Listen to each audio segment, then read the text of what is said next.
kelima saya akan membahas mekanisme penyakit pada level molekuler. Nah, latar belakangnya itu adalah penyakit pada level molekuler umumnya disebabkan oleh perubahan pada struktur atau ekspresi gen. Salah satu mekanisme utamanya adalah mutasi genetik yang dapat berdampak langsung pada fungsi protein dan jalur biologis yang mengarah pada penyakit. Lalu mutasi genetik. Mutasi genetik adalah perubahan pada urutan basa DNA dalam gen yang dapat terjadi secara spontan atau dipicu oleh faktor eksternal seperti radiasi, bahan kimia mutagenik, atau kesalahan replikasi DNA. Mutasi ini dapat berupa substitusi, delesi, insersi, atau translokasi genetik. Lalu, mutasi dapat bersifat netral atau biasa disebut dengan mutasi diam atau menyebabkan perubahan fungsi protein yang berdampak pada fungsi seluler.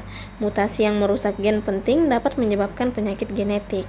Lalu, mutasi dapat menyebabkan hilangnya fungsi protein atau loss of function, perubahan fungsi atau gain of function, atau efek dominan negatif yang mengganggu interaksi protein dan jalur molekuler. Lalu, jenis-jenis mutasi. Yang pertama itu adalah mutasi titik atau point mutation. Itu ada silent, tidak mengubah asam amino. Lalu ada mesensi, mengganti satu asam amino, contohnya itu sickle cell. Lalu selanjutnya ada nonsensi atau menghasilkan codon stop prematur. Lalu ada insersi dan delesi atau biasa disebut dengan indel. Itu adalah menyisipkan atau menghapus basa DNA. Selanjutnya adalah mutasi framesif, menyebabkan pergeseran dalam pembacaan kodon. Yang terakhir ada mutasi kromosomal, yaitu seperti duplikasi, inversi, dan translokasi. Selanjutnya ada penyebab mutasi. Yang pertama itu adalah mutasi spontan akibat kesalahan replikasi. Lalu ada paparan radiasi atau biasa disebut ionisasi sinar X gamma. Lalu ada zat mutagenik seperti asap rokok dan polutan lingkungan. Lalu ada faktor lingkungan dan warisan genetik. Selanjutnya ada internal, kesalahan replikasi DNA, rekombinasi. Yang terakhir adalah eksternal atau bisa disebut dengan radiasi UV, bahan kimia mutagenik, dan virus. Lalu penyakit terkait mutasi genetik.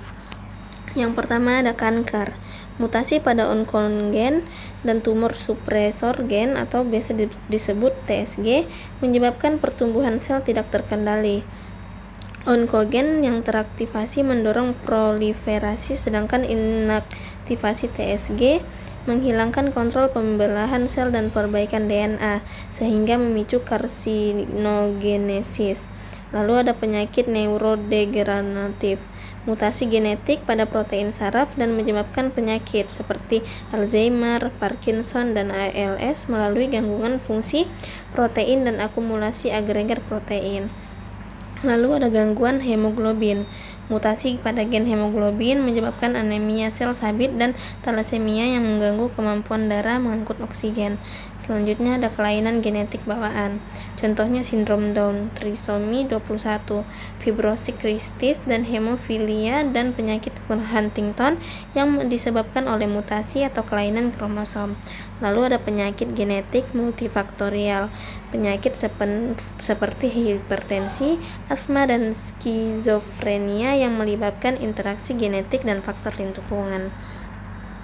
Baik, kesimpulannya adalah mutasi genetik adalah perubahan pada urutan DNA yang dapat terjadi secara spontan atau akibat faktor eksternal yang memengaruhi struktur dan fungsi protein. Perubahan ini menyebabkan berbagai penyakit mulai dari gangguan genetik, monogenik, kanker akibat mutasi, onkogen, dan tumor supresor gen, hingga penyakit neurodegeneratif dan kelainan kromosom. Jenis mutasi yang berbeda menghasilkan dampak yang beragam, seperti hilangnya fungsi protein atau fungsi yang abnormal. Pemahaman mendalam tentang mekanisme mutasi pada tingkat molekuler sangat penting untuk pengembangan diagnosis dan terapi yang efektif terhadap penyakit-penyakit tersebut. Mungkin itu saja yang bisa saya sampaikan. Terima kasih atas perhatiannya. Wabillahi taufiq wal hidayah. Assalamualaikum warahmatullahi wabarakatuh.